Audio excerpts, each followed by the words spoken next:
인류가 언젠가 지구를 벗어나 다른 은하로 떠날 수 있을까요? 상상만 해도 황당하지만 과학자들은 진지하게 이 가능성을 연구하고 있습니다. 우리 은하에서 가장 가까운 이웃 안드로메다 은하까지의 거리는 무려 250만 광년입니다.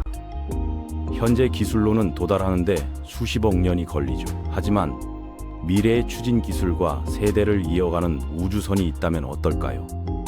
오늘은 인류가 안드로메다에 도달하기 위해 필요한 시간과 기술, 그리고 상상을 초월하는 도전 과제들을 함께 살펴보겠습니다. 우주에 관해 이야기할 때 거리라는 개념은 우리가 일상에서 경험하는 것과는 차원이 다릅니다. 지구에서 마트까지 가는 거리나 다른 도시로 여행하는 거리와는 비교할 수 없죠. 안드로메다 은하를 예로 들어볼까요? M31이라는 이름으로도 알려진 이 나선 은하는 우리 은하수와 매우 비슷합니다. 그리고 우리의 가장 가까운 은하 이웃이죠. 그럼에도 불구하고 엄청난 거리에 떨어져 있습니다. 정확히는 약 250만 광년 떨어진 곳에 있어요. 하지만 이게 실제로 무슨 의미일까요? 광년이라는 단위부터 이해해야 합니다.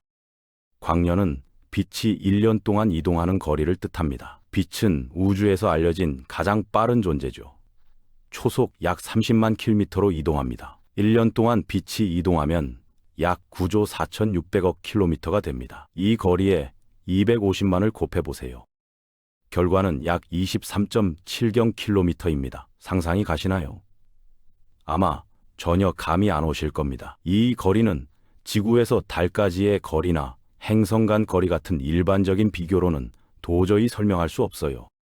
비교를 위해 인류가 보낸 가장 먼 우주선을 생각해 봅시다. 보이저 1호라는 탐사선이 있습니다. 1977년 발사된 이후 45년 넘게 우주를 여행했죠. 그동안 이동한 거리는 약 240억 킬로미터입니다. 놀랍게 들리지만 이건 안드로메다까지 가는 거리에 0.00001%도 안 됩니다. 빛조차도 시속 약 10억 8천만 킬로미터로 이동하는데 안드로메다에 도달하는데 250만 년이 걸립니다. 우리가 다루고 있는 규모가 바로 이 정도입니다. 더 놀라운 건 안드로메다가 천천히 우리를 향해 다가오고 있다는 사실이에요. 속도는 초속 약 110km 정도입니다. 약 40억 년 후에는 은하수와 안드로메다가 충돌해 하나의 거대한 은하를 형성할 거예요. 만약 인류가 안드로메다로 우주선을 보내는 꿈을 꾼다면 오늘날에는 불가능해 보이는 도전을 극복해야 합니다. 우리가 이야기하는 건 인류 전체 진화 역사보다 약 20배 더 긴 여정입니다. 영장류에서 분리된 이후 존재해온 시간보다 훨씬 더 길죠. 화성이나 명왕성으로 가는 여행은 이에 비하면 간단한 동네 산책 같은 겁니다. 이제 엄청난 거리를 이해했으니 논리적인 질문이 떠오릅니다. 지금까지 우주로 발사된 최고 속도의 탐사선으로 안드로메다에 도달하는데 얼마나 걸릴까요? 이 질문에 답하려면 인간이 만든 물체가 기록한 최고 속도들을 살펴봐야 합니다. 보이저 1호부터 다시 이야기해 봅시다. NASA가 1977년 발사한 이 탐사선은 지구에서 가장 먼 우주선이며 계속해서 성간 공간으로 항해하고 있습니다. 현재 태양을 기준으로 시속 약 6만 1km로 이동 중이죠. 인간의 기준으로는 엄청나게 빠른 속도입니다. 하지만 시속 6만 1,000km로 여행해도 안드로메다까지 가는데 70조 년 이상 걸립니다. 우주의 추적 나이가 약 138억 년인데 그보다 5,000배 이상 긴 시간이죠. 물론 이 계산에는 안드로메다가 우리를 향해 접근하고 있다는 사실이 빠져 있습니다. 이를 고려하면 이동 시간은 약 39년으로 줄어듭니다. 거의 안드로메다가 은하수와 충돌하는 데 걸리는 시간과 같죠. 이제 좀 더 직관적으로 보이지 않나요? 그냥 시간이 흘러가도록 내버려 두고 인내심을 갖고 만남이 자연스럽게 전개되길 기다리는 게 나을 것 같습니다. 왜냐하면 그 속도로는 인류가 우주선이 안드로메다 가장자리에 도달하기 훨씬 전에 멸종할 테니까요. 파이오니어 10호와 11호 또는 더 현대적인 뉴 호라이즌스 같은 다른 탐사선들도 비슷한 속도를 가지고 있습니다. 2015년에 명왕성을 지나간 뉴 호라이즌스는 시속 약 5만 8천 킬로미터로 태양계에서 멀어지고 있죠. 결론은 동일합니다. 다른 은하로 여행하는 건 이 속도로는 실질적으로 불가능합니다. 흥미로운 예외가 하나 있긴 합니다. 파커 태양 탐사선이 2024년에 기록적인 속도를 달성했어요. 시속 69만 킬로미터가 넘는 속도였습니다. 하지만 파커의 놀라운 속도를 출발점으로 삼는다 해도 여정은 전혀 실용적이지 않을 겁니다. 오늘날의 무인 탐사선들은 기술적으로는 인상적이지만 우리 태양계 동네를 탐험하기 위해 설계된 것들이죠. 은하 사이의 광활한 우주 바다를 건너기 위한 게 아닙니다. 안드로메다에 도달하는 꿈조차 꾸려면 현재 탐사선들의 속도는 우주 달팽이 수준입니다. 다행히도 인류는 이미 이를 달성할 수 있는 몇 가지 가능한 방법을 이론화하고 있습니다. 과학자와 엔지니어들은 새로운 형태의 우주 추진력을 제안했어요. 아직 구현되지는 않았지만 알려진 물리 법칙을 위반하지 않는 것들이죠. 세 가지를 살펴보겠습니다. 첫 번째는 핵펄스 추진입니다. 오리온 프로젝트로 더 잘 알려져 있죠. 이 아이디어는 1950년대에 등장했습니다.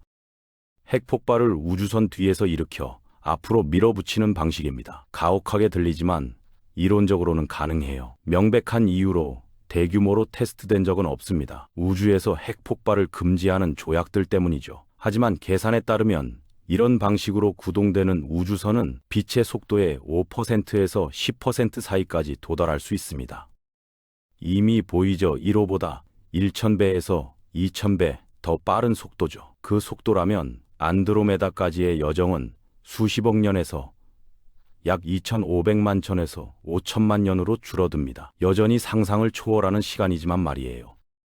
두 번째로 브레이크스루 스타샷 프로젝트가 있습니다. 스티븐 호킹 같은 과학자들이 후원하고 기술 기업가들이 자금을 대는 이니셔티브죠. 그들의 목표는 거대한 우주선을 보내는 게 아닙니다. 칩 크기의 마이크로 프로브를 보내는 거예요. 빛의 돛이 장착된 이 초소형 탐사선은 지구에서 발사된 강력한 레이저 빔에 의해 추진됩니다. 이 돛들은 빛의 속도의 최대 20%까지 도달할 수 있어요. 이 속도면 프록시마 센타우리, 우리의 가장 가까운 이웃별에 단 20년 만에 도달할 수 있습니다. 만약 이 같은 기술을 안드로메다에 도달하기 위해 적용한다면 여정에는 약 1250만 년이 소요될 겁니다. 그럼에도 불구하고 이는 현재와 비교했을 때 지수적으로 개선된 결과죠. 핵 펄스보다 훨씬 빠릅니다. 마지막으로 가장 이론적이지만 잠재적으로 가장 강력한 기술이 있습니다. 바로 반물질 엔진이에요. 반물질이 물질을 만나면 소멸하면서 엄청난 에너지를 방출합니다. 어떤 화학 반응이나 심지어 핵 반응보다도 훨씬 더 많은 에너지를 내놓죠. 만약 우리가 이 기술을 완전히 마스터한다면 이론적으로 우주선은 빛의 속도의 50% 이상에 도달할 수 있습니다. 이 중간 속도, 즉 빛의 속도의 50%에 우리가 집중해 봅시다. 달성하기 어렵지만 이론적으로는 핵융합이나 반물질 같은 첨단 기술 발전으로 가능합니다. 그 속도라면 우주선은 시속 약 5억 4천만 킬로미터를 이동할 겁니다. 안드로메다가 우리를 향해 이동하는 것을 고려하면 이동 시간은 450만 년에서 500만 년 사이로 축소됩니다. 네, 여전히 불가능해 보입니다. 하지만 우리는 더 이상 수백억 년을 말하지 않습니다. 그리고 이 시점에 도달했을 때 예상치 못한 동맹이 등장합니다. 바로 시간 지연이죠. 안드로메다에 가는 것은 단순히 속도에 대한 도전만은 아닙니다.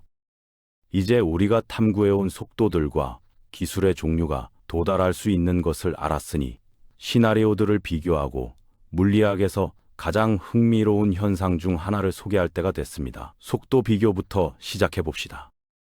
핵펄스로 구동되는 우주선이 빛의 속도의 5%로 이동한다면 약 5천만 년 후에 도착할 수 있습니다. 브레이크스루 스타샷형 레이저 돛이 빛의 속도의 20%로 이동한다면 그 시간은 약 1210당년으로 줄어들죠.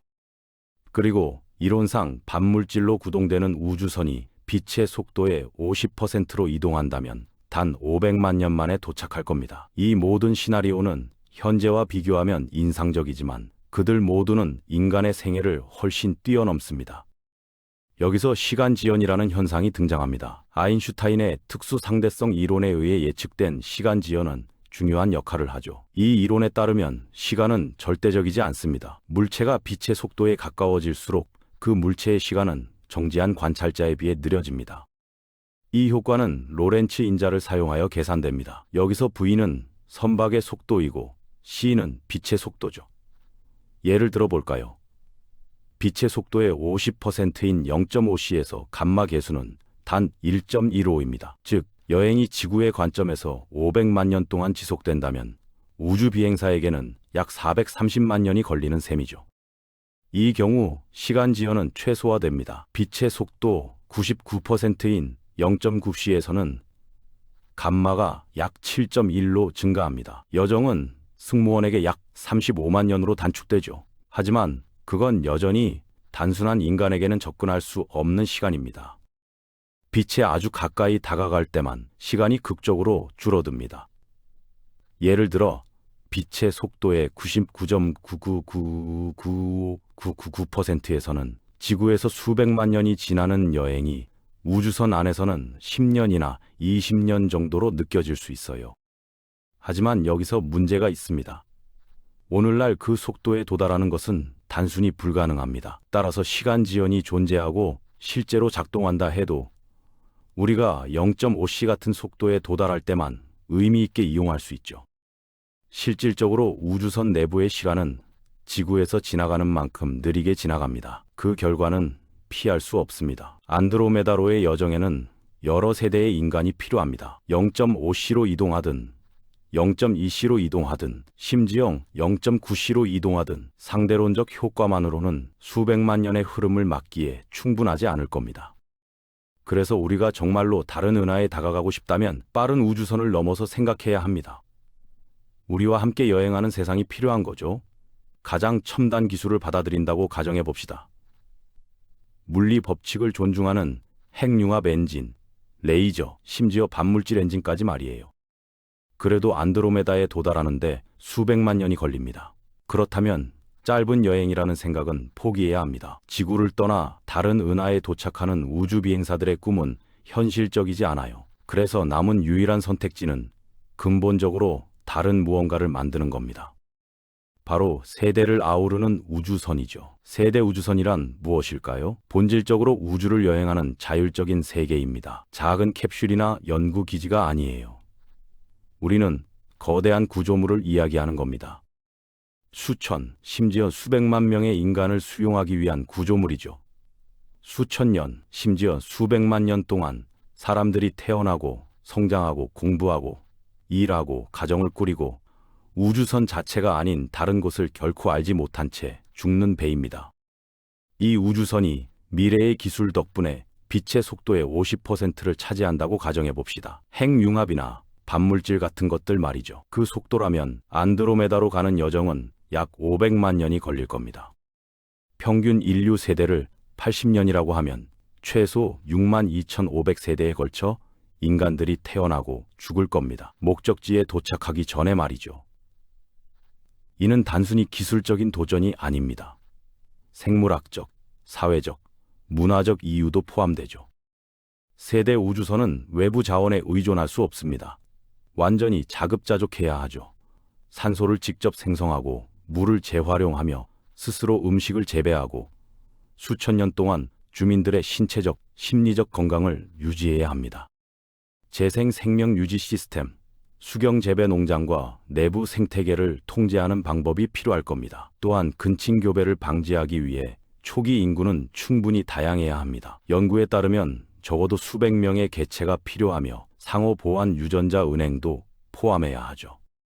하지만 이것은 생물학을 넘어선 문제입니다. 그 배가 세대를 지탱할 수 있으려면 완전한 인공세계여야 합니다. 기숙사와 실험실만으로는 충분하지 않아요. 도시, 병원, 학교, 공원, 바다, 사막, 숲이 필요합니다. 인간이 온전한 삶을 살 수 있는 환경이 있어야 하죠. 그곳에서 아이들과 손주들은 첫 승무원들이 별들의 감옥에 살고 있다는 느낌을 받지 않고 자신의 집에 있다고 느껴야 합니다. 이 환상은 유명한 오닐 실린더와 닮았습니다. 회전하는 구조물로 원심력을 통한 인공 중력을 생성하고 육상 환경을 우주에서 시뮬레이션 하는 거죠. 헤일로 비디오 게임 사가의 링 모양 세계들처럼 말이에요. 네, 비용, 기술, 그리고 계획 문제는 천문학적인 수준입니다. 하지만 만약 우리가 우리 은하를 떠나 다른 은하에 다가가고 싶다면 자급자족하는 문명이 이동하는 모습이 필요합니다. 일종의 성간 방주로 우주적 공허를 통과하는 인류의 모든 복잡성을 담은 것이죠. 안드로메다로 가는 것은 단순히 속도에 대한 도전이 아닙니다. 이것은 우주적 규모, 세대에 걸친 도전이에요. 비록 현재의 어떤 기술도 우리를 한 번의 인간 여정에서 더 가깝게 만들 수 없지만 추진 기술의 발전과 세대 우주선 같은 개념은 인류가 단지 생존하는 것을 넘어 고향 은하를 넘어 확장할 수 있게 해줍니다. 이 여정은 수백만 년이 걸릴 수도 있고 수천 세대가 필요하지만 인류가 계속 앞으로 나아가고 절대 포기하지 않는다면 언젠가 우리는 그곳에 있을 겁니다. 그리고 우리가 안드로메다에 도착하면 무슨 일이 일어날까요? 무엇을 발견할까요? 안드로메다가 우리 은하와 매우 다를까요? 알고 싶으시다면 안드로메다에 도착했을 때 어떤 놀라움을 발견할지 계속 탐구해 보세요.